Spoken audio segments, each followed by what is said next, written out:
ಮೊದಲಿಗೆ ನಾವು ಗುರುವಂದನೆಯನ್ನ ಮಾಡೋಣ. ಗುರುರ್ ಬ್ರಹ್ಮ ಗುರುರ್ ವಿಷ್ಣು ಗುರುರ್ ದೇವೋ ಮಹೇಶ್ವರಃ ಗುರು ಸಾಕ್ಷಾತ್ ಪರಬ್ರಹ್ಮ ತಸ್ಮೈ ಶ್ರೀ ಗುರುವೇ ನಮಃ. ತಸ್ಮೈ ಶ್ರೀ ಗುರುವೇ ನಮಃ. ತಸ್ಮೈ ಶ್ರೀ ಗುರುವೇ ನಮಃ. ರೇಖಿ ಮಾತೆಗೆ ಧನ್ಯವಾದಗಳು. ಬ್ರಹ್ಮ ವಿಷ್ಣು ಮಹೇಶ್ವರಿಗೆ ಧನ್ಯವಾದಗಳು. ನವ ದುರ್ಗೆಯರಿಗೆ ಧನ್ಯವಾದಗಳು. ನಮ್ಮ ನಿಮ್ಮ ತಂದೆ ತಾಯಂದಿರಿಗೆ ಧನ್ಯವಾದಗಳು. ನಮ್ಮ ನಿಮ್ಮ ಎಲ್ಲ ಪೂರ್ವಜರಿಗೆ ಧನ್ಯವಾದಗಳು. ಸದ್ಗುರುಗಳಿಗೆ ಗುರುಗಳಿಗೆ ಧನ್ಯವಾದಗಳು. ಬ್ರಹ್ಮಾಂಡದಲ್ಲಿರುವಂತಹ ಬ್ರಹ್ಮ ಋಷಿ ಮುನಿಗಳಿಗೆ ಧನ್ಯವಾದಗಳು. ಹಾಗೆ ಬ್ರಹ್ಮಾಂಡದಲ್ಲಿರುವಂತಹ ದಿವ್ಯ ಶಕ್ತಿಗಳಿಗೆ ಹಾಗೂ ನಮ್ಮ ದಿವ್ಯ ಶಕ್ತಿಗಳಿಗೆ ಧನ್ಯವಾದಗಳು. ಅವರು ಉಪಸ್ಥಿತರಾಗಿ ಅವರ ಆಶೀರ್ವಾದ ಕರುಣೆ ಕೃಪೆ ಸದಾ ಹೀಗೆ ನಮ್ಮ ಮೇಲೆ ಇರಲಿ ಅಂತೇಳಿ ನಾವು ಪ್ರಾರ್ಥನೆಯನ್ನ ಮಾಡ್ಕೊಳ್ಳೋಣ.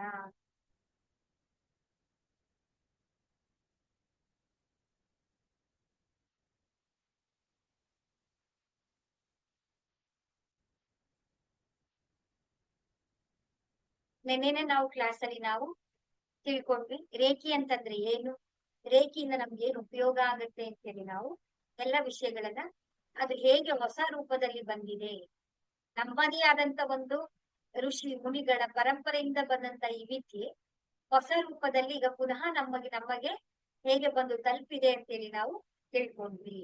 ಈಗ ನಾವು ಇವತ್ತಿನ ತರಗತಿಯಲ್ಲಿ ಏನ್ ತಿಳ್ಕೊಳ್ಳೋಣ ಅಂತ ಹೇಳ್ಕೊಂಡ್ವಿ, ನಮ್ಮ ಆರ, ನಮ್ಮ ಶರೀರ ನಾವು ಕಾಣ್ತಾ ಇದೆಯಲ್ವ, ನಮ್ಮ ಕಣ್ಣಿಗೆ ಕಾಣಿಸ್ತಾ ಇರುವಂತದ್ದು ಈ ಒಂದು ಶರೀರ.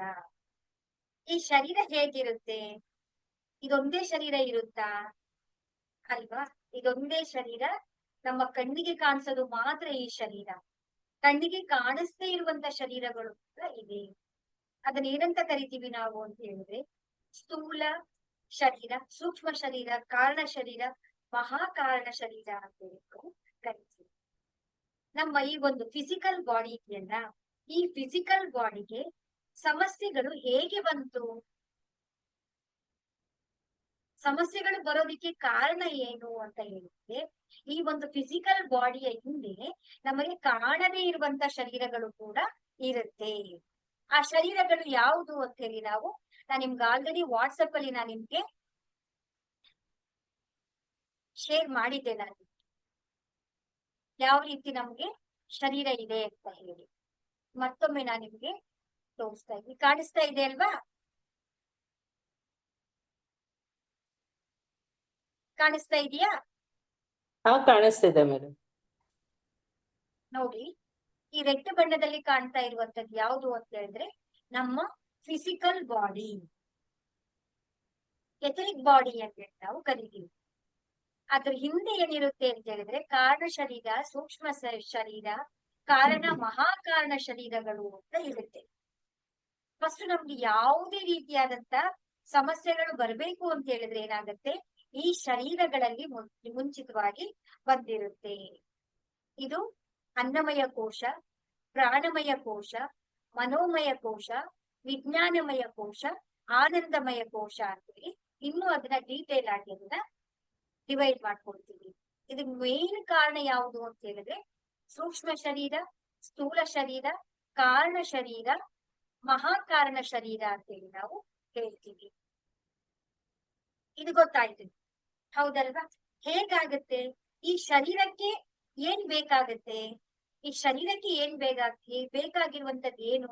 ಅದು ಶಕ್ತಿಯುತವಾಗಿರ್ಬೇಕು, ಸ್ಟ್ರಾಂಗ್ ಆಗಿರ್ಬೇಕು, ತನ್ನ ಕೆಲಸಗಳನ್ನ ಮಾಡ್ಕೋಬೇಕು ಅಂತಂದ್ರೆ ಅದಕ್ಕೆ ಏನ್ ಬೇಕು ಅಂತ ಹೇಳಿದ್ರೆ ಅದಕ್ಕೆ ಬೇಕಾಗಿರುವಂತದ್ದು ಭೋಜನ, ಊಟ ಬೇಕಾದಕ್ಕೆ. ಹೌದಲ್ವಾ?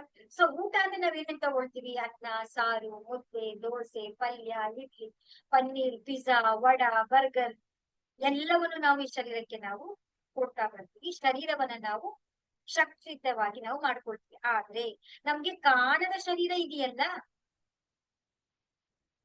ಈಗ ನೀವು ನೋಡಿದ್ರಲ್ಲ, ಆ ಶರೀರಕ್ಕೆ ಬೇಕಾದಂತ ಭೋಜನ ಯಾವುದು? ಅದಕ್ಕೆ ಬೇಕಾದಂತ ಇಂಧನ ಯಾವುದು? ಅದ್ರಲ್ಲಿ ಇರುವಂತದ್ ಯಾವುದು ಅಂತ ಹೇಳಿದ್ರೆ, ಈ ಶರೀರದ ಒಳಗೆ ಮುಖ್ಯವಾಗಿರುವಂತದ್ ಯಾವುದು ಅಂತ ಹೇಳಿದ್ರೆ ಈ ಒಳಗಿನ ನಮ್ಮ ಒಳಗೆ ಇರುವಂತದ್ದು ಆತ್ಮ. ಈ ಆತ್ಮದ ಭೋಜನ ಯಾವುದು ಹಾಗಾದ್ರೆ? ಇದಕ್ಕೆ ಬೇಕಾದಂತ ಫ್ಯೂಯಲ್ ಯಾವುದು? ಸಂಪೂರ್ಣ ನಮ್ಮ ಎಲ್ಲ ಅಸ್ತಿತ್ವವನ್ನ ಹಿಡಿದಿಟ್ಕೊಂಡಿರುವಂತದ್ದು ಯಾವುದು? ಈ ಆತ್ಮ. ಈ ಆತ್ಮಕ್ಕೆ ಬೇಕಾದಂತ ಇಂಧನ ಯಾವುದು ಅಂತ ಹೇಳಿದ್ರೆ ಆ ಪರಮಾತ್ಮನನ್ನ ನೆನೆಯುವಂತದ್ದು. ಭಜನೆ ಆಗಿರ್ಬೋದು, ಧ್ಯಾನ ಆಗಿರ್ಬೋದು, ಸತ್ಸಂಗ ಆಗಿರ್ಬೋದು, ಆ ಪರಮಾತ್ಮನ ನಾಮಸ್ಮರಣೆ ಆಗಿರ್ಬೋದು. ಇದನ್ನ ಮಾಡಿದಾಗ ಆತ್ಮಕ್ಕೆ ಏನ್ ಬೇಕು ಆ ಫ್ಯೂಯಲ್ ಅನ್ನ ನಾವು ಕೊಡ್ಬೋದು. ಆದ್ರೆ ನಾವೇನ್ ಮಾಡ್ತಾ ಇದೀವಿ? ಇಡೀ ಶರೀರದ ಎಲ್ಲ ಅಸ್ತಿತ್ವನ ಇಟ್ಕೊಂಡಿರೋದೇ ಅದು. ಅದನ್ನ ಬಿಟ್ಟು ನಾವು ಈ ಒಂದು ಫಿಸಿಕಲ್ ಶರೀರಕ್ಕೆ ಏನ್ ಬೇಕು ಅದನ್ನ ಮಾತ್ರ ನಾವು ಕೊಡ್ತಾ ಬರ್ತಾ ಇದ್ದೀವಿ. ಅದನ್ನ ಶುದ್ಧವಾಗಿ ಇಟ್ಕೊಳ್ತಾ ಇದೀವಿ, ಅದನ್ನ ಮೇಂಟೈನ್ ಮಾಡ್ತಾ ಇದ್ದೀವಿ. ಅದರಿಂದ ಏನಾಗ್ತಾ ಇದೆ ಅಂತ ಹೇಳಿದ್ರೆ ನಮ್ಮ ಫಿಸಿಕಲ್ ಬಾಡಿ ಚೆನ್ನಾಗಿರ್ಬೇಕು ಅಂತ ಹೇಳಿದ್ರೆ ನಮ್ಮ ಒಳಗಡೆ ಇರುವಂತಹ ಅಸೂಕ್ಷ್ಮ, ಸ್ಥೂಲ, ಕಾರಣ, ಮಹಾಕಾರಣ ಶರೀರಗಳನ್ನ ನಾವು ಸರಿಯಾದ ರೀತಿಯಲ್ಲಿ ನಾವು ಇಟ್ಕೊಳ್ಬೇಕಾಗತ್ತೆ ನಾವು. ಹಾಗಾದ್ರೆ ಈ ಶರೀರವನ್ನ, ಈ ಒಂದು ಫಿಸಿಕಲ್ ಶರೀರ ಯಾವ ರೀತಿ ಇರುತ್ತೆ? ಯಾರದನ್ನ ಆಪರೇಟ್ ಮಾಡ್ಬೋದು? ನಮ್ಗೆ ಈ ಒಂದು ಫಿಸಿಕಲ್ ಬಾಡಿಗೆ ಏನಾದ್ರು ಸಾರಿ, ಈ ಫಿಸಿಕಲ್ ಬಾಡಿಗೆ ಸಮಸ್ಯೆಗಳಾಗ್ತಾ ಇದೆ ಅಂತ ಹೇಳಿದ್ರೆ ಅದನ್ನೇನ್ ಮಾಡ್ತಾರೆ? ನಮ್ಮ MBBS ಮಾಡಿರುವಂತ ಡಾಕ್ಟರ್ಸ್ಗಳು ಅದನ್ನ ಆಪರೇಟ್ ಮಾಡಿ ಅದನ್ನ ಸರ್ಜರಿಯನ್ನ ಮಾಡಿ ನಮ್ಮನ್ನ ರೆಡಿ ಮಾಡ್ಕೊಳ್ತಾರೆ. ಆದ್ರೆ ಈ ಸೂಕ್ಷ್ಮ, ಸ್ಥೂಲ, ಕಾರಣ, ಮಹಾಕಾರಣ ಶರೀರನ ಆಪರೇಟ್ ಮಾಡೋದು ಯಾರು ಅಂತ ಹೇಳಿದ್ರೆ ರೇಖಿಯನ್ನ ಕಲ್ತಿರುವಂತವ್ರು, ರೇಖಿ ಹೀಲರ್ಸ್ ಏನ್ ಮಾಡ್ತಾರೆ ಅಂತ ಹೇಳಿದ್ರೆ ಆ ಒಂದು ಶರೀರದಲ್ಲೂ ಹೋಗಿ ಕೂಡ ನಾವು ಆಪರೇಷನ್ ಮಾಡಬಹುದಾಗಿದೆ. ಇಬ್ರು ಡಾಕ್ಟರ್ಸ್ ಗಳು ಇರ್ತಾರೆ. ಒಂದು MBBS ಓದಿದಿರುವಂತ ಡಾಕ್ಟರ್ಸ್ ಗಳು, ಈ ರೇಖಿ ಹೀಲಿಂಗ್ ಅನ್ನ ಮಾಡಿರುವಂತಹ ಡಾಕ್ಟರ್ಸ್ ಗಳು ಕೂಡ ಇರ್ತಾರೆ. ಇನ್ನು ಸರ್ಜನಿಗೆ ಪ್ರಾಬ್ಲಮ್, ಈ ಫಿಸಿಕಲ್ ಬಾಡಿಗೆ ಬರುವಂತ ಪ್ರಾಬ್ಲಮ್ಸ್ ಗಳನ್ನ ಅವರು ಜಾಗೃತರಾಗ್ತಾರೆ ಅಥವಾ ಅವ್ರು ಆಪರೇಷನ್ ಥಿಯೇಟರ್ ಹೋಗಿದ್ದಾರೆ, ಮಾಡಿಸ್ಕೊಳ್ತಾ ಇದ್ದಾರೆ ಅಂತ ಹೇಳಿದ್ರೆ ಈ ಹೀಲಿಂಗ್ ಅನ್ನ ಮಾಡಿದ ತಕ್ಷಣ ರೇಖಿ ವಿದ್ಯೆ ಕಲ್ತಿರುವಂತವ್ರು ಅವರು ಸ್ವಯಂ ಸೆಲ್ಫ್ ಹೀಲಿಂಗ್ ಅನ್ನ ಮಾಡ್ಕೊಳ್ತಾ ಬಂತು ಅಂತ ಹೇಳಿದ್ರೆ ಆಟೋಮ್ಯಾಟಿಕಲಿ ಬೇಗ ಅವರು ರೆಡಿ ಆಗ್ತಾರೆ, ಬೇಗ ರಿಕವರಿ ಆಗ್ಬಿಡ್ತಾರೆ. ಇನ್ನು ಮುಂಚಿತವಾಗಿ ಪ್ರಾಬ್ಲಮ್ ಬರೋಕ್ಕಿಂತ ಮುಂಚೆನೆ ನಾವು ಜಾಗೃತರಾಗ್ಬಿಟ್ಟಿದ್ರೆ ಆ ಪ್ರಾಬ್ಲಮ್ಮೇ ಬರಲ್ಲ. ಮುಂಚಿತವಾಗಿನೇ ನಾವು ಅದನ್ನ ರೆಡಿ ಮಾಡ್ಕೊಂಡ್ಬಿಡ್ಬೋದಾಗಿರುತ್ತೆ. ಹಾಗಾದ್ರೆ ಈ ಶರೀರ ಅಂತಂದ್ರೆ ಏನು? ಈ ಶರೀರದಲ್ಲಿ ಏನಿರುತ್ತೆ ಈ ಫಿಸಿಕಲ್ ಬಾಡಿಯಲ್ಲಿ ಅಂತ ಹೇಳಿದ್ರೆ ಮೇನ್ ಆಗಿರುವಂತದ್ದು ಯಾವುದು ಅಂತ ಹೇಳಿದ್ರೆ ನಮ್ಮ ಆಭಾಮಂಡಲ. ಆಭಾಮಂಡಲ ಅಂದ್ರೆ ಆರ. ನಮ್ಮ ಶರೀರದ ಆ ಎನರ್ಜಿಯನ್ನ ಆರವನ್ನ ನಾವು ರೆಡಿ ಮಾಡ್ಕೊಳ್ತಾ ಬರ್ಬೇಕಾಗತ್ತೆ. ಆ ಆರ ಯಾವ ರೀತಿ ರೆಡಿ ಆಗತ್ತೆ? ಆ ಆರ ಏನಕ್ಕೆ ರೆಡಿ ಮಾಡ್ಕೋಬೇಕು ನಾವು? ಅದ್ ಹೇಗೆ ಅಂತ ಹೇಳಿದ್ರೆ ಈ ನಮ್ಮ ಆಭಾಮಂಡಲ ಒಂದು ಸುರಕ್ಷಾ ಕವಚ ಇದ್ದಾಗೆ. ನಮ್ಮದೇ ಆದಂತ ಒಂದು ಚಿಕ್ಕ ಪ್ರಪಂಚ, ಅದ್ರೊಳಗಡೆ ಯಾರೂ ಬರೋದಿಕ್ಕೆ ಸಾಧ್ಯ ಆಗಲ್ಲ. ಸೆಕ್ಯೂರಿಟಿ ಗಾರ್ಡ್, ಲಕ್ಷ ಕೊಟ್ಟು ನಾವು ಮನೆ ಕಾಯೋದಿಕ್ಕೆ ಸೆಕ್ಯೂರಿಟಿಗಳನ್ನ ಇಟ್ಕೊಳ್ತೀವಿ. ಆದ್ರೆ ನಮ್ಮನ್ನ ಕಾಪಾಡುವಂತದ್ದು ಯಾವುದು ಅಂತ ಹೇಳಿದ್ರೆ ನಮ್ಮ ಈ ಒಂದು ಆಭಾಮಂಡಲ. ಈ ಆಭಾಮಂಡಲ ಯಾವ ರೀತಿ ಇರುತ್ತೆ? ಆರ ಅಂತ ಹೇಳ್ತೀವಿ ಅದನ್ನ ನಾನು ನಿಮ್ಗೆ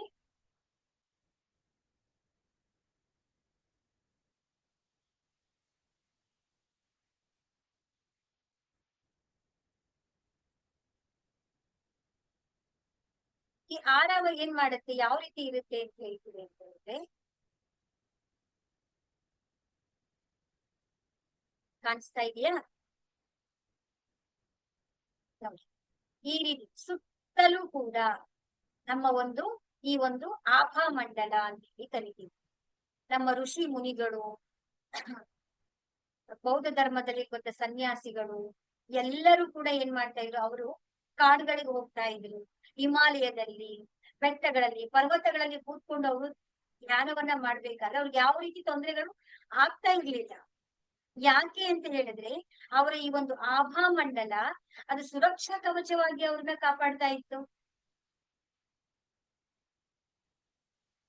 ಹಾಗಾಗಿ ಅವ್ರನ್ನ ಪ್ರೊಟೆಕ್ಷನ್ ಆಗಿ ಯಾವ್ದು ಒಂದು ಕಾಡು ಪ್ರಾಣಿಗಳು ಅವ್ರು ತಪಸ್ಸು ಎಲ್ ಮಾಡ್ತಾ ಇದ್ರು, ಧ್ಯಾನಗಳನ್ನ ಎಲ್ ಮಾಡ್ತಾ ಇದ್ರು ಅವರು, ಹೌದಲ್ವಾ? ಹಿಮಾಲಯದಲ್ಲಿ ಮಾಡ್ತಾ ಇದ್ರು, ಕಾಡಿನಲ್ಲಿ ಪರ್ವತಗಳಲ್ಲಿ ಮಾಡ್ತಾ ಇದ್ರಲ್ಲ. ಹಾಗಾಗೆಲ್ಲ ಕಾಡು ಪ್ರಾಣಿಗಳು ಯಾವ್ದು ಬರ್ತಾ ಇರ್ಲಿಲ್ವಾ? ಹುಳಗಳು, ಹಾವು ಯಾವ್ದು ಬರಲ್ವಾ ಅವರಿಗೆ ಅಂತ ಹೇಳಿದ್ರೆ, ಈ ಆಭಾ ಮಂಡಲ ಸ್ಟ್ರಾಂಗ್ ಆಗಿದ್ರೆ ಅವರ ಪರ್ಮಿಷನ್ ಇಲ್ಲದೆ ಯಾರು ಕೂಡ ಅವ್ರನ್ನ ಟಚ್ ಮಾಡಕ್ ಆಗಲ್ಲ. ಅಷ್ಟು ಶಕ್ತಿಯುತವಾಗಿರುವಂತ ಈ ಒಂದು ಆಭಾ ಮಂಡಲ ಇರುತ್ತೆ. ಈ ಆಭಾ ಮಂಡಲವನ್ನ ಹೇಗೆ ನಾವು ರೆಡಿ ಮಾಡ್ಕೊಳ್ಬೇಕು, ಯಾವ ರೀತಿ ಈ ಶಕ್ತಿಯನ್ನ ನಾವು ಹೆಚ್ಚಿಸ್ಕೊಳ್ಬೇಕಾಗತ್ತೆ ಅಂತ ಹೇಳಿದ್ರೆ, ಈ ಆಭಾ ಮಂಡಲನ ನಾವು ರೆಡಿ ಮಾಡ್ಕೊಳ್ಬೇಕು ಅಂತ ಹೇಳಿದ್ರೆ ನಮ್ಮ ಶರೀರ ಫಿಸಿಕಲ್ ಬಾಡಿಯಲ್ಲಿ ಕಾಣಿಸುವಂತ ಚಕ್ರಗಳು ವೆರಿ ವೆರಿ ಇಂಪಾರ್ಟೆನ್ಸ್ ಆಗುತ್ತೆ. ಮೇನ್ ಆಗಿರುವಂತದ್ದು ಎಷ್ಟು ಬರುತ್ತೆ ಅಂತ ಹೇಳಿದ್ರೆ 124 ನಾಡಿಗಳು ಬರುತ್ತೆ. ಆ ನಾಡಿಗಳನ್ನ ನಾವು ಕಡಿಮೆ, ಇನ್ನು ಇಂಪಾರ್ಟೆನ್ಸ್ ಆಗಿರುವಂತದ್ದು ಯಾವುದು ಅಂದ್ರೆ 7 ನಾಡಿಗಳು, 7 ಚಕ್ರಗಳು ನಮ್ಗೆ ತುಂಬಾ ತುಂಬಾ ಇಂಪಾರ್ಟೆನ್ಸ್ ಆಗಿರುವಂತದ್ದು. ಆ ಚಕ್ರಗಳು ಯಾವ್ಯಾವ್ದು ಅಂತ ನಾನು ನಿಮ್ಗೆ ತೋರಿಸ್ತೀನಿ.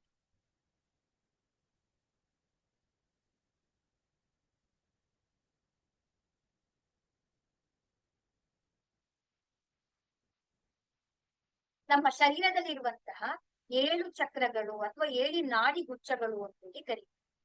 ಈ 7 ನಾಡಿ ಗುಚ್ಛಗಳನ್ನ ನಾವು ರೆಡಿ ಮಾಡ್ಕೊಳ್ತಾ ಬಂತು ಅಂತ ಹೇಳಿದ್ರೆ ಆಟೋಮ್ಯಾಟಿಕಲಿ ಏನಾಗುತ್ತೆ ಅಂತ ಹೇಳ್ತು ಅಂತ ಹೇಳಿದ್ರೆ ನಮ್ಮ ನಮ್ಮ ಆಭಾ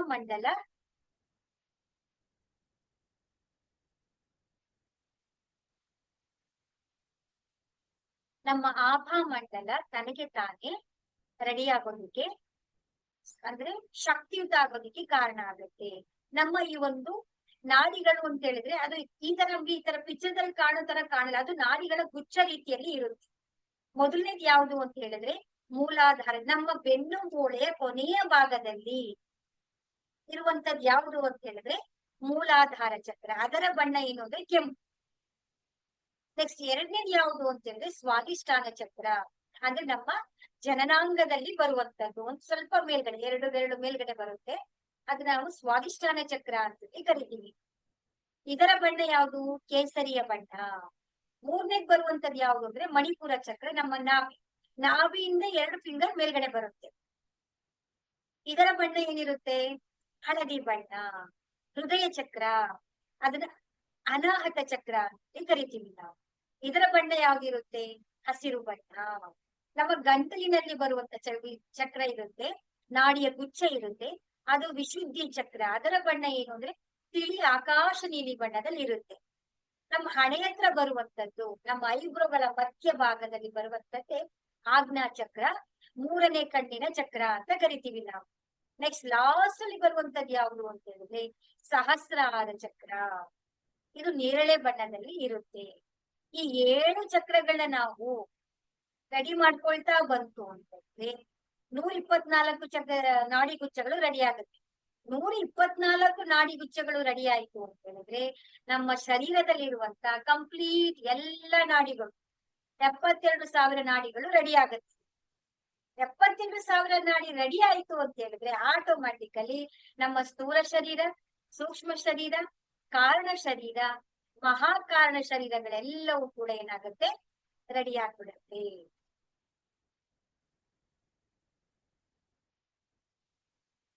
ಇದನ್ನ ಹೇಗೆ ನಾವು ರೆಡಿ ಮಾಡ್ಕೊಳ್ಳೋದು?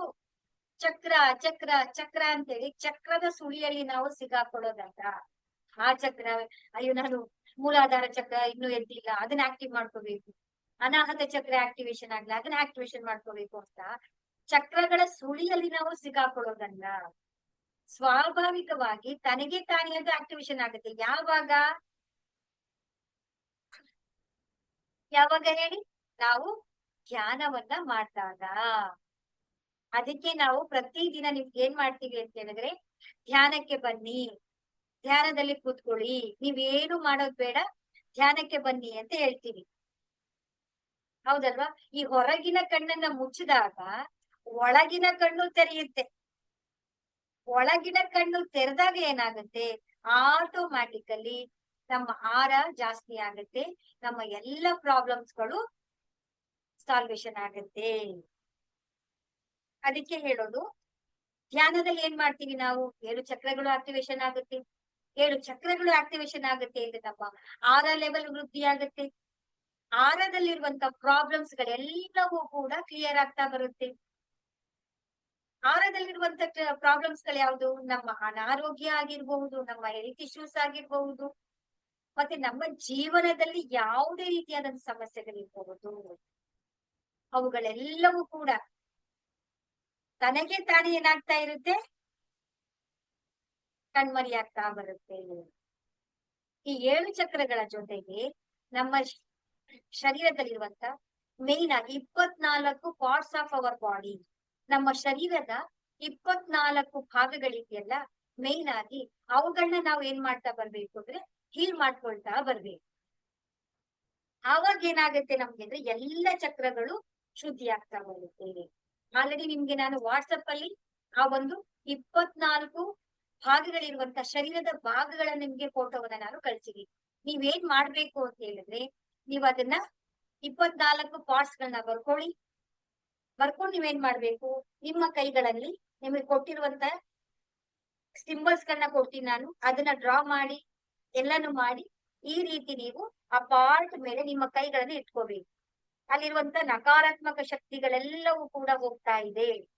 ಹೋಗಿ ಆ ಪರಮಾತ್ಮನ ದಿವ್ಯ ಚೈತನ್ಯ ಅಣುವಿನಲ್ಲಿ, ಕಣಗಳಲ್ಲಿ, ಮೂಳೆಗಳಲ್ಲಿ, ನರಗಳಲ್ಲಿ, ಮಾಂಸಖಂಡಗಳಲ್ಲಿ, ಈ ಕಣ್ಣಿನ ಭಾಗ ಅಂತ ಹೇಳಿದ್ರೆ ಕಣ್ಣಿನ ಭಾಗದ ಎಲ್ಲಾ ಪಾರ್ಟ್ಸ್ ಗಳಲ್ಲೂ ಕೂಡ ಆ ದಿವ್ಯ ಶಕ್ತಿಯಲ್ಲಿ ಸ್ಥಾಪಿತ ಆಗ್ತಾ ಇದೆ ಅಂತ ಹೇಳಿ 3 ನಿಮಿಷದವರೆಗೆ ಒಂದು ಪಾರ್ಟ್ ಅನ್ನ ನೀವು 3 ನಿಮಿಷದವರೆಗೆ ಹೀಲಿಂಗ್ ಮಾಡ್ಕೊಳ್ಬೇಕು. ಆತರ ಮಾಡ್ತಾ ಬಂತು ಅಂದ್ರೆ 1.5 ಗಂಟೆ ಟೈಮ್ ತೆಗಿಯುತ್ತೆ. ಆದ್ರೆ ನೀವು ಅದನ್ನ ಸ್ವಲ್ಪ ಪ್ರಯತ್ನವನ್ನ ಮಾಡಿ ಅದನ್ನ ಪಾರ್ಟ್ ಮಾಡ್ಕೊಳ್ಳಿ. ಈ ದಿನ ಅರ್ಧ ಹಾಫ್ ಅನ್ ಅವರ್ ಮಾಡ್ತೀರಾ, ಬೆಳಿಗ್ಗೆ ಹಾಫ್ ಅನ್ ಅವರ್ ಮಾಡಿ, ಸಂಜೆ ಹಾಫ್ ಅನ್ ಅವರ್ ಮಾಡಿ, ಅಥವಾ ನಾಳೆ ಹಾಫ್ ಅನ್ ಅವರ್ ಮಾಡಿ, ನಾಳಿದ್ದು ಹಾಫ್ ಅನ್ ಅವರ್ ಮಾಡಿ. ಅವಾಗ ಏನಾಗುತ್ತೆ, ನಿಮ್ಗೆ ಆ ಒಂದು 24 ಪಾರ್ಟ್ಸ್ ನ ನೀವು ಹೀಲಿಂಗ್ ಮಾಡ್ಕೊಳ್ತಾ ಬರ್ತೀರಾ. ಮತ್ತೆ ಹಾಗೆ ನಿಮ್ಗೆ ಚಕ್ರ ಧ್ಯಾನ, 7 ಚಕ್ರಗಳ ಧ್ಯಾನವನ್ನು ಕೂಡ ನಾನು ನಿಮ್ಗೆ ಇವತ್ತು ಕಳ್ಸಿಕೊಟ್ಟಿದ್ದೀನಿ. ಇನ್ನು ಮುಂದೆ ನೀವು ಅದನ್ನ ಪ್ರಾಕ್ಟೀಸ್ ಮಾಡ್ತಾ ಬನ್ನಿ. ಹೇಗೆ ಮಾಡ್ಬೇಕು, ಕಂಟಿನ್ಯೂಸ್ ಆಗಿ ನೀವು 21 ದಿನಗಳ ಕಾಲ ನೀವು ಮಾಡ್ಬೇಕು. ಮಾಡ್ಬೇಕಾದ್ರೆ ಏನ್ ಮಾಡ್ಬೇಕು, ನಿಮ್ಮ ಮನೆಯಲ್ಲಿ ಒಂದು ಪ್ಲೇಸ್ ಅನ್ನ ಸೆಲೆಕ್ಟ್ ಮಾಡ್ಕೊಳ್ಳಿ, ಒಂದು ಟೈಮಿಂಗ್ಸ್ ಅನ್ನ ಸೆಲೆಕ್ಟ್ ಮಾಡ್ಕೊಳ್ಳಿ, ಒಂದು ಆಸನದಲ್ಲಿ ನಿಮ್ಗೆ ಯಾವ್ದು ಕಂಫರ್ಟಬಲ್ ಅನ್ಸುತ್ತಲ್ವಾ ಆ ಆಸನವನ್ನ ಸೆಲೆಕ್ಟ್ ಮಾಡ್ಕೊಳ್ಳಿ. ಈ ಒಂದು ಧ್ಯಾನವನ್ನ ನೀವು ಮಾಡ್ತಾ ಬನ್ನಿ. ನೀವೇ ನನಗೆ ಅದು ಹೇಗೆ ಬದಲಾವಣೆಗಳಾಗ್ತಾ ಇದೆ ಅಂತ ನೀವು ನನಗೆ ಹೇಳ್ತೀರಾ, ಹೌದಲ್ವಾ? ಈಗ ನೋಡಿ, ಈಗ 21 ದಿನ ಕಂಟಿನ್ಯೂಸ್ ಆಗಿ ಮಾಡ್ಬೇಕು. ನಾವು ಸಂಸಾರದಲ್ಲಿ ಇದೀವಲ್ಲ, ಸಂಸಾರದಲ್ಲಿ ಇದ್ಕೊಂಡು ಹೇಗ್ ಮಾಡೋದು, ಕೇಳಿಸ್ತಾ ಇದೀಯಾ?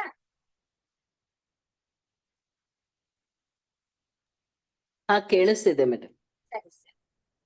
ಸಂಸಾರದಲ್ಲಿ ಇದ್ಕೊಂಡು ಈಗ ಒಂದಿನ ಹುಷಾರಿರಲ್ಲ ನಮ್ಗೆ, ಒಂದಿನ ಏನೋ ಫಂಕ್ಷನ್ ಬಂದ್ಬಿಡುತ್ತೆ, ಹೋಗ್ಲೇಬೇಕಾಗತ್ತೆ, ಅರ್ಜೆಂಟ್ ಇರುತ್ತೆ. ಹಾಗೇನ್ ಮಾಡೋದು, ಗ್ಯಾಪ್ ಮಾಡೋಂಗಿಲ್ವಲ್ಲ. ಒಂದಿನ ಗ್ಯಾಪ್ ಆದ್ರೂ ಏನು ತಲೆ ಕೆಡ್ಸ್ಕೋಬಹುದು. ಆ ಪರಮಾತ್ಮ ಏನ್ ಕೊಡ್ಬೇಕಾದ ಎಲ್ಲವನ್ನು ಕೊಡ್ತಾನೆ, ಹೌದಲ್ವಾ? ನಾವೇನು ಸನ್ಯಾಸಿಗಳಲ್ವಲ್ಲ, ಇದೇ ನಾವು ಸಂಸಾರದಲ್ಲಿ ಇಟ್ಕೊಂಡು ಸಂಸಾರದ ಕೆಲಸವನ್ನ ಮಾಡೋದ್ರ ಜೊತೆಗೆ ಆ ಪರಮಾತ್ಮನನ್ನ ನಾವು ನೆನೀತಾ ಇದೀವಿ ಅಂತ ಹೇಳಿದ್ರೆ ಆ ಪರಮಾತ್ಮನಿಗೆ ಎಷ್ಟು ಖುಷಿ ಆಗ್ಬೇಡ ನೀವು.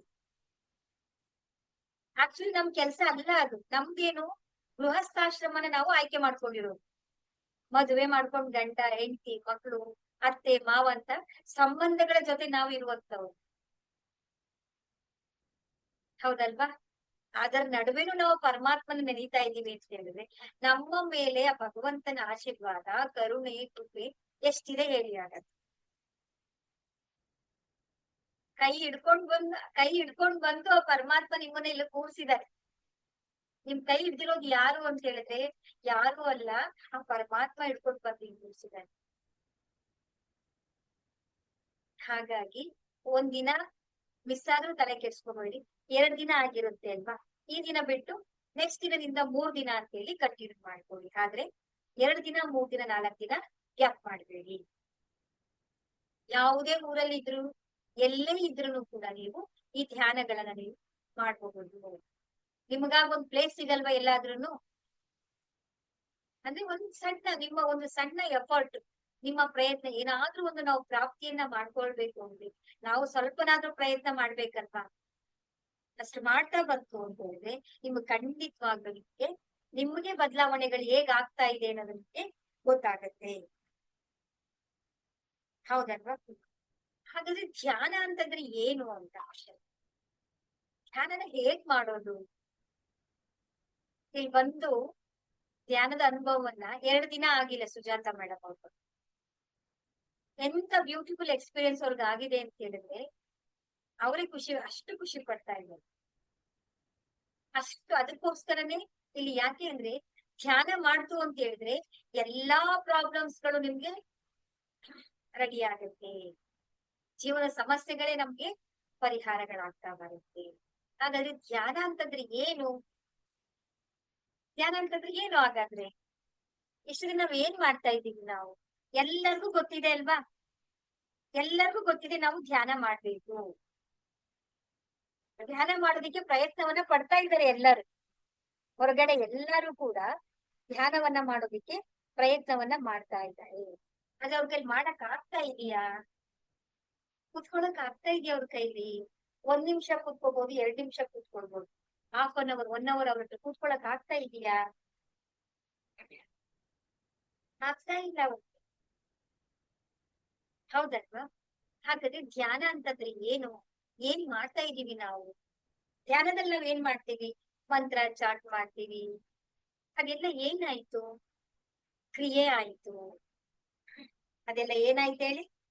ಕ್ರಿಯೆ. ನಾವ್ ಮಾಡ್ತಾ ಇರೋದೆಲ್ಲ ಧ್ಯಾನ ಮಾಡಕ್ ಮಂತ್ರ ಚಾಟ್ ಮಾಡ್ತಾ ಇರ್ತೀವಿ, ಪೂಜೆ ಮಾಡ್ತಾ ಇರ್ತೀವಿ, ಹೌದಲ್ವಾ? ಅದೆಲ್ಲವೂ ಏನಾಯ್ತು ನಮ್ಗೆ? ಧ್ಯಾನ ಅನ್ಸ್ಕೊಳಲ್ಲ ಅಂತದ್ದು. ಅದೇನಾಯ್ತು ಅಂತ ಹೇಳಿದ್ರೆ ಕ್ರಿಯೆ ಆಗಿರುತ್ತೆ ಇದು. ಆದ್ರೆ ಈ ಧ್ಯಾನ ಅಂತ ಹೇಳಿದ್ರೆ ನಾವು ಏನೂ ಪ್ರಯತ್ನ ಮಾಡಬಾರ್ದು. ನಾವ್ ಏನೂ ಮಾಡ್ದೆ ಸುಮ್ನೆ ಕೂತ್ಕೊಳ್ಳೋದಿದೆಯಲ್ಲ, ಅದೇ ಈಗ ಜನಗಳಿಗೆ ಏನ್ ಗೊತ್ತಾ? ಓಡಾಡಿ ಕೆಲಸ ಮಾಡಿ, ಅದನ್ ಮಾಡಿ, ಇದನ್ ಮಾಡಿ, ಈ ಕೆಲಸ ಮಾಡಿ, ಆ ಕೆಲಸ ಮಾಡಿ ಅಂದ್ರೆ ಮಾಡ್ಬಿಡ್ತಾರೆ. ಸುಮ್ನೆ ಕೂತ್ಕೊಳ್ಳಿ ಅಂತ ಸಿಂಪಲ್, ಸರಳವಾಗಿರುವಂತದ್ದು. ಸುಮ್ನೆ ಒಂದ್ ಕಡೆ ಕೂತ್ಕೊಳ್ಳಿ ಅಂತ ಹೇಳಿದ್ರೆ ಅದನ್ನ ಮಾಡಕ್ ಆಗ್ತಾ ಇದೆ. ಅದನ್ನ ಮಾಡಿದ್ರೇನೆ ಎಲ್ಲವೂ ಕೂಡ ನಮ್ಗೆ ಪ್ರಾಪ್ತಿಯಾಗುತ್ತೆ. ನಾವು ಏನು ಮಾಡಬಾರ್ದು, ತನಗೆ ತಾನೇ ಅದು ಘಟಿಸ್ತಾ ಹೋಗುತ್ತೆ. ಆ ಘಟಿಸಿದಾಗ ಆಗುತ್ತಲ್ವಾ, ಅದೇ ಧ್ಯಾನ ಆಗುತ್ತೆ. ನಾವು ಇಷ್ಟು ದಿನ ಮಾಡ್ತಾ ಇದೀವಲ್ಲ, ಅದೆಲ್ಲವೂ ಕೂಡ ಏನಾಗ್ತಾ ಇದೆ? ಕ್ರಿಯೆ ಅಂತ ಅನಿಸ್ಕೊಳ್ತಾ ಇದೆ. ಹಾಗಾಗಿ ನಾವು ಧ್ಯಾನಕ್ಕೆ ಹೆಚ್ಚು ಇಂಪಾರ್ಟೆನ್ಸ್ ಅನ್ನ ನಾವು ಕೊಡ್ತಿದ್ದೀವಿ. ಈ ಆರದ ಎನರ್ಜಿ ಇರುತ್ತಲ್ಲ, ಅದು ಬೆಳವಣಿಗೆ ಆಗ್ತಾ ಆಗ್ತಾ ಆಗ್ತಾ ಏನಾಗುತ್ತೆ ಅಂತ ಹೇಳಿದ್ರೆ ಅದರ ಎನರ್ಜಿ ತುಂಬಾ ಜಾಸ್ತಿ ಆಗ್ತಾ ಬರುತ್ತೆ. ನಾರ್ಮಲ್ ವ್ಯಕ್ತಿಗಳಿಗೆ ಕೇವಲ ಎಷ್ಟಿರುತ್ತೆ ಗೊತ್ತಾ? 15ರಿಂದ ಒಂದು 15 ಫೀಟ್ ತನಕ ಮಾತ್ರ ಇರುತ್ತೆ.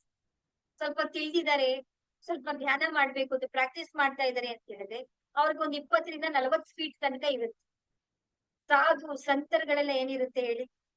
ಎಷ್ಟೋ ಕಿಲೋಮೀಟರ್ಸ್ ಗಳ ತನಕ ಇರುತ್ತೆ ಅವ್ರಿಗೆ. ಅವ್ರ ಆರ ಎನರ್ಜಿ. ಮಹಾ ಬುದ್ಧ ತಗೋಬಹುದು ನೀವು, ಗೌತಮ ಬುದ್ಧರ ಎನರ್ಜಿನ ತಗೊಂಡ್ರೆ ಅಂತ ಅಸುರನೇ ಪರಿವರ್ತನೆ ಆಗಿದ್ರು. ಇಡೀ ಊರೇ ಪರಿವರ್ತನೆ ಆಗ್ತಾ ಇದ್ರು. ರಮಣ ಮಹರ್ಷಿ ತಗೊಳ್ಳಿ, ನಮ್ಮ ಋಷಿ ಮುನಿಗಳನ್ನ ತಗೊಳ್ಳಿ, ಹಿಮಾಲಯದಲ್ಲಿ ಇನ್ನೂ ಕೂಡ ಅವರು ಇದ್ದಾರೆ. ಅವರ ಪ್ರೆಸೆನ್ಸ್ ಈಗ್ಲೂ ಕೂಡ ಇದೆ. ಅವ್ರ ಪರ್ಮಿಷನ್ ಕೊಟ್ರೆ ನಾವು ಅವ್ರನ್ನ ನೋಡ್ಬೋದು.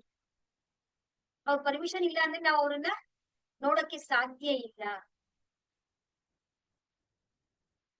ಸದ್ಗುರುಗಳು ಅಂತ ಹೇಳ್ತಾರೆ. ಯಾರು ಅಂತ ಹೇಳಿದ್ರೆ ಗುರು ಅಂತ ಹೇಳಿದಾಗ ಗುರು ಶಿಷ್ಯರ ಬಾಂಧವ್ಯ ಇದೆಯಲ್ಲ, ಅದು ಅವರ್ಣನೀಯ. ಅದಕ್ಕೆ ಗುರು ಬ್ರಹ್ಮ, ಗುರು ವಿಷ್ಣು, ಗುರುದೇವೋ ಮಹೇಶ್ವರ ಅಂತ ಹೇಳಿರೋದು. ಯಾಕೆ ಹೇಳಿ?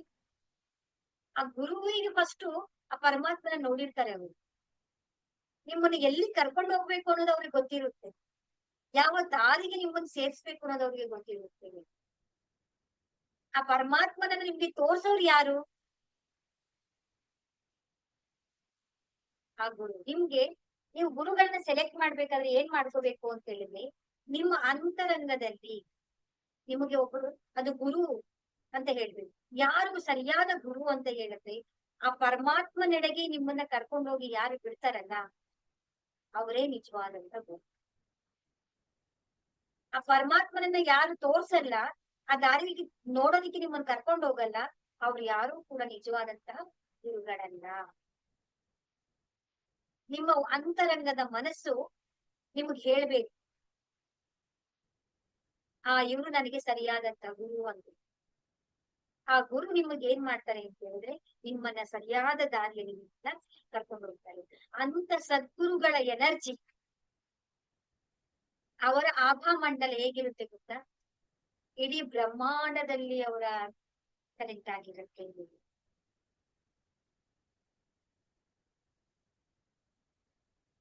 ಹೇಗೆ ಅಂತ ಹೇಳಿದ್ರೆ, ಒಂದು ಮನೆ ಇರುತ್ತೆ, ನೀವು ಸುಂದರವಾದಂತಹ ಮನೆಗಳನ್ನ ಕೋಟ್ಯಾನ್ ಕೋಟಿ ದುಡ್ಡು ಖರ್ಚು ಮಾಡಿ ಪ್ಲೇವುಡ್ಸ್ ಗಳಾಗಿರ್ಬೋದು, ರೋಡ್ ಎಲ್ಲಾನು ಕೂಡ ನೀವು ಮಾಡ್ಸಿರ್ತೀರ. ಆದ್ರೆ ಮನೆ ಕತ್ತಲೆಯಿಂದ ತುಂಬಿರುತ್ತೆ. ಆ ಕತ್ತಲೆಯಿಂದ ಅಷ್ಟು ಕೋಟ್ಯಾನ್ ಕೋಟಿ ಖರ್ಚು ಮಾಡಿರುವಂತ ಮನೆ ಕತ್ತಲೆ ಇರುತ್ತೆ. ಅದಕ್ಕೆ ಏನ್ ಕನೆಕ್ಟ್ ಮಾಡ್ಬೇಕು ಅಂತ ಹೇಳಿದ್ರೆ, ನಾವು ಮರ್ತಿರುವಂತ ಒಂದು ಎಲೆಕ್ಟ್ರಿಕ್ ವೈರ್ ಅನ್ನ ನಾವು ಕನೆಕ್ಷನ್ ತರಬೇಕು. ನಾವು ಅಪ್ಲಿಕೇಶನ್ ನ ಕೊಟ್ಟು ಆ ಒಂದು ಪರ್ಮಿಷನ್ ತಗೊಂಡು ನಾವು ಆ ಎಲೆಕ್ಟ್ರಿಸಿಟಿಯನ್ನ ನಾವು ಮನೆಗೆ ಕನೆಕ್ಟ್ ಮಾಡ್ತು ಅಂತ ಹೇಳಿದ್ರೆ, ಆ ಸ್ವಿಚ್ ಅನ್ನ ಹಾಕಿದ ತಕ್ಷಣ ಏನಾಗುತ್ತೆ, ಕತ್ತಲೆ ಎಲ್ಲ ಮಾಯವಾಗಿ ಬೆಳಕು ಬರುತ್ತೆ. ಹಾಗೆ ಈ ಗುರು ಅಂತ ಹೇಳ್ತಾರಲ್ಲ, ಅವರು ಕತ್ತಲಿನ ತೆಗೆದಾಕಿ ನಮ್ಮನ್ನ ಬೆಳಕಿನೆಡೆಗೆ ಕರ್ಕೊಂಡು ಹೋಗೋದು. ಅಂತ ಗುರುಗಳು ಸಿಗ್ಬೇಕು ಅಂತ ಹೇಳಿದ್ರೆ ಜನ್ಮ ಜನ್ಮದ ಪುಣ್ಯದ ಫಲ. ಇಷ್ಟು ದಿನ ನೀವೆಲ್ಲರೂ ಮಾಡಿರುವಂತ ಪುಣ್ಯದ ಫಲವೇ ನಿಮ್ಗೆ ಪರಮಾತ್ಮ ನಿಮ್ಮ ಸರಿಯಾದ ದಾರಿಗೆ ನಿಮ್ಮನ್ನ ಕರ್ಕೊಂಡು ಬಂದು ನಿಲ್ಸಿದ್ದಾನೆ. ಯಾರು ಕೂಡ ಓಪನ್ ಆಗಿ ಹೇಳಲ್ಲ ಇದು. ಸಮಸ್ಯೆಗಳಿಗೆ ಇದೇ ಕಾರಣ ಅಂತ ಹೇಳಿ ಇವತ್ತು ನಮಗೆ ಆ ಭಗವಂತನ ಕೃಪೆಯಿಂದ ನಮಗೆ ಎಲ್ಲವೂ ಕೂಡ ಅರಿವಿಗೆ ಬಂದಿದೆ. ಮೇನ್ ಕೀ ಯಾವುದು ಅಂತ ಹೇಳಿದ್ರೆ, ಸರಿಯಾದ ಕೀಯನ್ನ ನಾವು ಡೋರ್ಗೆ ಹಾಕಿರುವಂತ ಕೀನ ನಾವೇನ್ ಮಾಡೋದು, ಓಪನ್ ಮಾಡ್ಬೋದು. ಓಪನ್ ಮಾಡಿದ ತಕ್ಷಣ ನಮ್ಗೆ ಎಲ್ಲವೂ ಕೂಡ ನಮ್ಗೆ ಸಿಗುತ್ತೆ. ಏನು ಹಾಗಂದ್ರೆ, ಆ ಪರಮಾತ್ಮ ಅಂತಂದ್ರೆ ಏನು, ಎನರ್ಜಿ ಅಂತಂದ್ರೆ ಏನು, ನಾವು ಹೀಲಿಂಗ್ ಅನ್ನ ಮಾಡ್ಬೇಕಂದ್ರೆ ಎನರ್ಜಿ ಅಂತಂದ್ರೆ ಹೇಗಿರುತ್ತೆ, ಅದು ಜಸ್ಟ್ ಬ್ಲಾಕ್ ಅಂಡ್ ವೈಟ್ ಎರಡೇ ಎನರ್ಜಿ ಇರುವಂತದ್ದು. ಬ್ಲಾಕ್ ಅಂತಂದ್ರೆ ಏನು, ನಮ್ಮ ಅನಾರೋಗ್ಯ ಆಗಿರ್ಬೋದು, ನಮ್ಮ ಸಮಸ್ಯೆಗಳಾಗಿರ್ಬೋದು, ನಮ್ಮ ಪ್ರಾಬ್ಲಮ್ಸ್ ಗಳಾಗಿರ್ಬೋದು, ಅದೆಲ್ಲವೂ ಕೂಡ ಬ್ಲಾಕ್. ವೈಟ್ ಅಂತಂದ್ರೆ ಏನು, ಆ ಪರಮಾತ್ಮನ ಕಿರಣ, ಆ ಪರಮಾತ್ಮನ ಬೆಳಕು, ಆ ಪರಮಾತ್ಮನ ಊರ್ಜಾ. ನೀವ್ ಎಲ್ಲೇ ಇರಿ, ನೀವ್ ಹೇಗೆ ಇರಿ, ಆ ಪರಮಾತ್ಮನ ಬೆಳಕು ಬಂತು ಅಂದ ತಕ್ಷಣ ಅದು ಯಾವುದೇ ರೀತಿಯಾದಂತ ಸಮಸ್ಯೆಗಳಾಗಿರ್ಬೋದು, ಬ್ಲಾಕ್ ಮ್ಯಾಜಿಕ್ ಆಗಿರ್ಬೋದು, ತಂತ್ರ ಮಂತ್ರಗಳಾಗಿರ್ಬೋದು, ಎಲ್ಲ ಸಮಸ್ಯೆಗಳು ಕೂಡ ಬದಲಾಗುತ್ತೆ. ಬದಲಾಗ್ಲೇಬೇಕು. ಆ ಎನರ್ಜಿನ ನಾವು ಪ್ರೊಟೆಕ್ಷನ್ ಮಾಡ್ಕೊಳ್ಬೇಕು ಅಂದ್ರೆ ಒಂದು ಧ್ಯಾನ ವೆರಿ ವೆರಿ ಇಂಪಾರ್ಟೆನ್ಸ್. ಮತ್ತೆ ಹಾಗೆ ಅದ್ರ ಜೊತೆಗೆ ನಾವು ಆಹಾರ ಪದ್ಧತಿಗಳು, ನಮ್ಮ ಹವ್ಯಾಸಗಳು ಎಲ್ಲವನ್ನು ಕೂಡ ನಾವು ಮೇಂಟೈನ್ ಮಾಡ್ಕೊಳ್ತಾ ಬರ್ಬೇಕಾಗತ್ತೆ. ನಮ್ಮ ಆಹಾರ ಪದ್ಧತಿ ಹೇಗಿದೆ ಇವಾಗ, ಊಟ ಪಿಜ್ಜಾ ಬರ್ಗರ್ ಎಲ್ಲ ತಿನ್ನೋಕ್ ಶುರು ಮಾಡ್ಬಿಟ್ಟಿದ್ವಿ. ಡೆಡ್ ಫುಡ್ ಗಳನ್ನ ತಿನ್ನೋಕ್ ಶುರು ಮಾಡಿದ್ವಿ. ಬಿಸ್ಕೆಟ್ಸ್, ಬೇಕರಿ ಐಟಮ್ಸ್ಗಳು, ಸಕ್ಕರೆ, ಮೈದಾ, ಆಯಿಲ್ ಇವ್ಯಾವುದು ನಮ್ಮ ಶರೀರಕ್ಕೆ ಬೇಕಾಗಿಲ್ಲ. ಬೇಡದೇ ಇರೋಂಥದ್ದನ್ನ ಜಾಸ್ತಿ ತಿಂತಾ ಇದೀವಿ, ಹೌದಲ್ವಾ? ನಮ್ಮ ಆಹಾರ ಪದ್ಧತಿ ಹೇಗಿರ್ಬೇಕು ಅಂದ್ರೆ, ಫ್ರೆಶ್ ಆಗಿರುವಂತ ಹಣ್ಣು ತರಕಾರಿ ಕಾಳುಗಳನ್ನ ನಾವು ಹಸಿಯಾಗಿರುವಂತದನ್ನ ಹೆಚ್ಚಾಗಿ ನಾವು ತಿನ್ಬೇಕಾಗುತ್ತೆ. ಹಾಗಾಗಿ ಸ್ವಲ್ಪ ನಮ್ಮ ಆಹಾರ ಪದ್ಧತಿಗಳನ್ನ ನಾವು ಬದಲಾವಣೆ ಮಾಡ್ಕೊಳ್ಬೇಕಾಗುತ್ತೆ. ನಮ್ಮ ಹವ್ಯಾಸಗಳು ಕೂಡ, ನಾವೇನ್ ಮಾಡ್ತಾ ಇದ್ದೀವಿ, ಟಿವಿ ನೋಡ್ಬೋದು, ಹೌದಲ್ವಾ? ಸೀರಿಯಲ್ಗಳು ನೋಡ್ತಾ ಇರುವಂತದ್ದು, ನಾವು ನೋಡುವಂತ ಮೂವಿಗಳು ಹೇಗಿರುತ್ತೆ, ಎಲ್ಲವೂ ಕೂಡ ನೆಗೆಟಿವ್ ಎನರ್ಜಿ. ಫೈಟ್ ಮಾಡುವಂತದ್ದು, ಕೊಲೆ ಮಾಡುವಂತದ್ದು, ಜಗಳ ಮಾಡುವಂತ ಸೀರಿಯಲ್ಸ್ಗಳು, ಫ್ಯಾಮಿಲಿಗಳ ನಡುವೆ ಕಿತ್ತಾಟ ಇರುವಂತ ಸೀರಿಯಲ್ಸ್ ಗಳನ್ನ ನೋಡಿದಾಗ ಮನಸ್ಸಿನಲ್ಲಿ, ನಮ್ಮ ಸಬ್ ಕಾನ್ಶಿಯಸ್ ಮೈಂಡ್ ಅಲ್ಲಿ ಏನ್ ಬರುತ್ತೆ, ನಮ್ಮ ಹವ್ಯಾಸಗಳು ಹೇಗಿದೆ, ಅಟ್ರಾಕ್ಷನ್ ಯಾವ್ದ್ರ ಕಡೆ ಆಗ್ತಾ ಇದೆ, ಅದರ ಒಂದು ಬೆನಿಫಿಟ್ಸ್ ನಾವು ಪಡ್ಕೊಳ್ತೀವಿ. ಹಾಗಾಗಿ ಸ್ವಲ್ಪ ಹವ್ಯಾಸಗಳನ್ನ ಬದಲಾವಣೆ ಮಾಡ್ಕೊಳ್ಳಿ. ಹೆಚ್ಚು ಮೌನವಾಗಿರಿ. ನಾನ್ ವೆಜ್ ಅನ್ನ ತಿನ್ಬೇಡಿ, ಹೌದಲ್ವಾ? ನಾನ್ ವೆಜ್ ಗಳನ್ನ ಧ್ಯಾನವನ್ನ ಮಾಡ್ಬೇಕು ಅಂತ ಹೇಳಿದ್ರೆ ತಿನ್ಬಾರ್ದಾಗತ್ತೆ.